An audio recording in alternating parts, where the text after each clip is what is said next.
இன்னைக்கு நம்ம நவராத்திரி விழாவை பத்தி தான் பார்க்க போறோம்.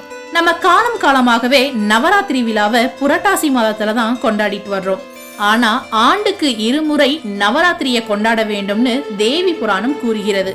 சித்திரையில் வரும் நவராத்திரிக்கு வசந்த நவராத்திரி என்றும், புரட்டாசியில் வரும் நவராத்திரிக்கு சாரதா நவராத்திரி என்றும் பெயர். இவ்விரு காலங்களும் யமனுடைய கோடை பற்களுக்கு சமமாகும். கோடை குளிர் என பருவகாலம் மாறும் போது நோய் நொடிகள் பரவும். இந்த ஆபத்துல இருந்து மக்களை காக்க வேண்டி தேவியை பூஜிக்க வேண்டும் என்பதால் இவ்விழாவை நடத்தினார்கள். ஆனால் கோடையில் நடந்த சித்திரை வசந்த நவராத்திரி காலப்போக்கில் மறைந்து விட்டது. சரி, நம்ம புரட்டாசியில வழிபட்டுட்டு இருக்க நவராத்திரியை பத்தி பார்க்கலாமா? புரட்டாசி மாதம் அமாவாசைக்கு அடுத்த நாள் பிரதமை திதியிலிருந்து தொடர்ந்து 9 நாட்கள் நவராத்திரி விழாவை கொண்டாடப்படுகிறது. நவராத்திரி தினமான 9 நாட்களில் முதல் 3 நாட்கள் கௌமாரி, வராகி என்ற பெயர்களில் துர்க்கைக்கு சிறப்பு பூஜை செய்யப்படும். அடுத்த 3 நாட்கள் வைஷ்ணவி, இந்திராணி என்ற பெயர்களில் மகாலட்சுமிக்கு சிறப்பு பூஜைகள் செய்யப்படும். கடைசி 3 நாட்கள் நரசிம்ஹி, சாமுண்டி என்ற பெயர்களில் சரஸ்வதிக்கு பூஜை செய்யப்படும். ஏன் நவராத்திரிய நம்ம ராத்திரி நேரத்துல கொண்டாடுறோம், ஏன் பகல்ல கொண்டாடக்கூடாதான்னு நிறைய பேருக்கு சந்தேகம் இருக்கும். இன்னும் சில பேருக்கு நவராத்திரிங்கிற பேரு எப்படி வந்ததுங்கிறதே சந்தேகமா இருக்கும். அதற்கு காரணம் இருக்கு. அன்னை ஆதிசக்தி அசுரர்களை வதம் செய்வதற்காக தொடர்ந்து 9 நாட்கள் போர் செஞ்சாங்க. அந்த நாட்கள்ல போருக்குன்னு சில சட்ட திட்டங்கள் இருந்துச்சு. மாலை நேரம் சூரிய அஸ்தமனம் ஆன பிறகு போர் செய்ய மாட்டாங்க. படைகள் தங்களோட கூடாரத்துல ஓய்வு எடுப்பாங்க. அப்போது அன்னையின் படைக்கு ஊக்கம் கொடுக்கவும், மறுநாள் போரில் உற்சாகமாக போரிடவும் வேண்டி அன்னை ஆதிசக்தியை குறித்த ஆடல் பாடல் போன்ற கலை நிகழ்ச்சிகள் நடைபெறும். இது 9 இரவுகள் நடந்தது. அதனாலேயே நாம் நவராத்திரியாக கொண்டாடுகிறோம். நவராத்திரி எப்படி தோன்றியது என்று புராண கதையை பார்க்கலாமா? முன்பு ஒரு காலத்துல வரமுனிங்கிற சக்தி வாய்ந்த முனிவர் ஒருத்தர் இருந்தாரு. எல்லாவற்றிலுமே சிறந்து விளங்கினாரு வரமுனி. இவருக்கு நிகர் இவர்தான். தனக்கு இணையாக யாருமே இல்லைங்கிற தலைக்கணம் இவருக்கு இருந்துச்சு. பதவியும் தலைக்கணமும் வந்தா மத்தவங்களை துச்சமா நினைக்கிற எண்ணமும் வரும் தானே. அப்படி ஒரு சூழ்நிலையில தலைக்கணம் உச்சத்துக்கு போன வரமுனி எருமை உருவத்திற்கு மாறி அகத்தியர் முனிவர் இருக்கும் இடத்திற்கு சென்றார். பல தொல்லைகளை கொடுத்து அவமரியாதையாக நடந்து கொண்டார். வரமுனியோட செய்கையால கோபம் கொண்ட அகத்தியர் மற்ற முனிவர்கள் அனைவரும் சேர்ந்து வரமுனிக்கு எருமையாய் போவாய் என சாபமிட்டனர். இன்னொரு பக்கம் ரம்பன் என்ற அசுரன் அக்னி பகவானை நினைத்து கடும் தவம் புரிந்து வந்தான். அவனது தவத்தை கண்டு மகிழ்ந்த அக்னி தேவன் அவன் முன்பு தோன்றி உனக்கு என்ன வேண்டும் என கேட்டார். அதற்கு அவன் மிக பலசாலியான சர்வ வல்லமை பொருந்திய மகன் வேண்டும் என கேட்டான். வேண்டிய வரத்தை அளித்த அக்னி தேவன், நீ எந்த பெண் மீது ஆசை கொள்கிறாயோ அவள் மூலம் உனக்கு மகன் பிறப்பான் என அருள் புரிந்து மறைந்து விட்டார். இதை கேட்டு உற்சாகத்தோடு காட்டுக்குள் நடந்து வந்து கொண்டிருந்தான் ரம்பன். அப்போது அங்கே முனிவர்களால் காட்டெருமையாக பிறப்பாய் என சாபம் பெற்ற வரமுனியை கண்டு காதல் கொண்டான். அவனது அசுர புத்தி வேலை செய்தது. தானும் காட்டெருமையாக உருமாறி இணைந்து மகிஷாசுரனை மகனாக பெற்றான். மகிஷாசுரன் 10,000 ஆண்டுகள் பிரம்மனை நோக்கி கடும் தவம் இருந்தான். மனமகிழ்ந்த பிரம்மன் அவன் முன்பு தோன்றி வேண்டிய வரத்தை கேள் என்றார். எனக்கு தேவர்கள், அசுரர்கள், மானிடர்களால் மரணம் ஏற்படக்கூடாது.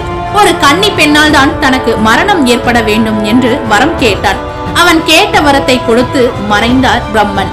அங்கதான் தொடங்கியது பிரச்சனை. மகிஷாசுரனின் அராஜகம் அதிகமாகியது. தேவர்கள் அனைவரும் மகாவிஷ்ணுவை தஞ்சமடைந்தனர்.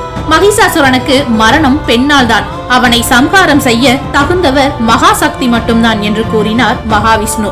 மும்மூர்த்திகளும் தேவர்களும் ஒன்று கூடி பிரார்த்தனை செய்ததும் அங்கே தேவி சர்வ அலங்காரத்துடன் மகாலட்சுமியாய் தோன்றினாள். தங்களை காக்க வந்த தேவிக்கு தேவர்கள் படைக்கலங்களை படைத்தனர். சிவபெருமான் சூலம் தந்தார். விஷ்ணு பகவான் சக்காயுதத்தை கொடுத்தார். அக்னி சக்தி தந்தார். வாயு பகவான் வில்லும் அம்பரா துணியும் கொடுத்தார்.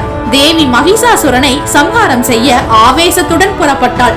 மகிஷாசுரனுக்கும் அம்பிகைக்கும் கடும் போர் நடந்தது. அம்பாள் மகிஷாசுரனை வதம் செய்ய 9 நாட்கள் குழுவிலிருந்து 10வது நாள் மகிஷாசுரனை சம்ஹாரம் செய்து மகிஷாசுர மர்த்தினியானாள். அம்பாள் மகிஷாசுரனை அழித்தது அஷ்டமி தினத்தில். தேவர்கள் அம்பாளை வணங்கி வழிபடுவது அடுத்த நாளான நவமி தினம். அம்பாள் இருப்பிடம் சென்றது அதற்கு அடுத்த நாளான தசமி தினம். அதனாலதான் இந்த நாட்கள் நவராத்திரியின் கடைசி 3 நாட்கள் ஆகும். மேலும் 9 நாட்கள் அம்பாள் ஊசி மேல் நின்று தவம் புரிந்தாள். அதனாலதான் நவராத்திரி தினமான 9 நாட்களும் ஊசியால் துணிகளை தைப்பது தவிர்க்க வேண்டும் என்று கூறப்படுகிறது. ஏன் நவராத்திரி அன்னைக்கு கொழும்பொம்மை வைக்கிறாங்கன்னு தெரியுமா? அம்பிகை அசுரனை வதம் செய்வதற்காக மற்ற எல்லா கடவுள்களுமே தங்களுடைய ஆயுதத்தை அம்பிகைக்கு தந்துட்டு பொம்மை போல நின்றதால பொம்மை கொழு வைக்கிறதா புராணங்கள் சொல்லுது. சரி, கொழு பொம்மைகளை எத்தனை படிகள்ல வைக்கலாம், என்னென்ன பொம்மைகளை வைக்கலாம்னு பார்க்கலாமா? 3 படிகள், 5 படிகள், 7 படிகள், 9 படிகள் என 11 படிகள் வரை வைக்கலாம். முதல் படியில ஓரறிவு உயிரினங்களான மரம், செடி, கொடி போன்ற பொம்மைகளை வைக்கலாம். 2வது படியில ஈரறிவு உயிரினங்களான நத்தை, சங்கு போன்ற பொம்மைகளை வைக்கலாம். 3ஆம் படியில மூவறிவு உயிரினங்களான கரையான், எறும்பு போன்ற பொம்மைகளை வைக்கலாம். 4ஆம் படியில 4 உயிரினங்களான நண்டு, வண்டு போன்ற பொம்மைகளை வைக்கலாம். 5ஆம் படியில 5 அறிவு உயிரினங்களான விலங்கினங்கள், பறவைகளோட பொம்மைகளை வைக்கலாம். 6வது படியில 6 அறிவு உயிரினமான மனிதன், மனிதர்கள் கடைபிடிக்கும் பழக்க வழக்கங்கள், திருமணங்கள், சுப நிகழ்ச்சிகள், கடை வியாபாரம் செய்வது போல, நடனம் ஆடுவது போல உள்ள பொம்மைகளை வைக்கலாம். 7வது படியில மனிதர்களில் இருந்து உயர்ந்த மகான்களின் பொம்மைகளை வைக்கலாம். உதாரணத்துக்கு விவேகானந்தர், வள்ளலார், காஞ்சி மகா பெரியவர் போன்ற மகான்களின் பொம்மைகளை வைக்கலாம். 8ஆம் படியில பகவானின் அவதாரங்களை வைக்கலாம். தசாவதாரம், அஷ்டலட்சுமிகளின் பொம்மைகளை வைக்கலாம். 9ஆம் படியில முப்பெரும் தேவியர்களான பார்வதி, சரஸ்வதி, லட்சுமி தேவி ஆகியோர்களின் பொம்மைகளை வைக்கலாம். பூர்ண கலச கும்பத்தையும் வைக்கலாம். இதோடு முழு முதற் கடவுளாகிய பிள்ளையாரையும் வைக்க வேண்டும். சில பேரு பூர்ண கலசத்தை கீழே வைப்பாங்க, சில பேரு பூர்ண கலசத்தை மேல வைப்பாங்க. நவராத்திரி அன்னைக்கு கொழு பொம்மைகளை வைக்க முடியாதவங்க நம்ம வீட்டுல இருக்க சாமி படங்களுக்கு பூ போட்டு நைவேத்தியம் வச்சு சாமிக்கு படைச்ச பின்னாடி பிரசாதத்தை பக்கத்துல இருக்கிறவங்களுக்கு கொடுக்கலாம். நவராத்திரியின் பொழுது நவ கிரகங்களை சாந்தப்படுத்த நவதானியங்களை உபயோகித்து ஒவ்வொரு நாளும் ஒவ்வொரு கிரகங்களுக்கு உரிய தானியங்கள்ல உணவு சமைத்து பிரசாதமா கொடுக்கணும். நவராத்திரி பூஜைய தெய்வங்களே கூட செய்து பலன் பெற்றதா புராணங்கள் கூறுகிறது. நாரதரோட அறிவுரையினாலதான் ராமர் கடைபிடித்து ராவணனை அழித்து சீதையை மீட்டுட்டு வந்தார் எனவும், கண்ணபிரான் சியமந்தகமணி காரணமாக அடைந்த அபவாதம் இப்பூஜை செய்ததால் தான் நீங்கியது என்றும் புராணங்கள் கூறுகிறது. 9 நாட்கள் பூஜை விரதம் அனுஷ்டிக்க வேண்டும். முடியாதவங்க அஷ்டமி நாளில் மட்டுமாவது விரதம் இருந்து பூஜையை செய்யலாம். உங்களுக்கு இந்த நவராத்திரி கதை பிடித்திருந்தால் லைக் பட்டனை தட்டி விட்டுருங்க. அப்படியே உங்களோட ஃப்ரெண்ட்ஸுக்கும் ஷேர் பண்ணி விடுங்க.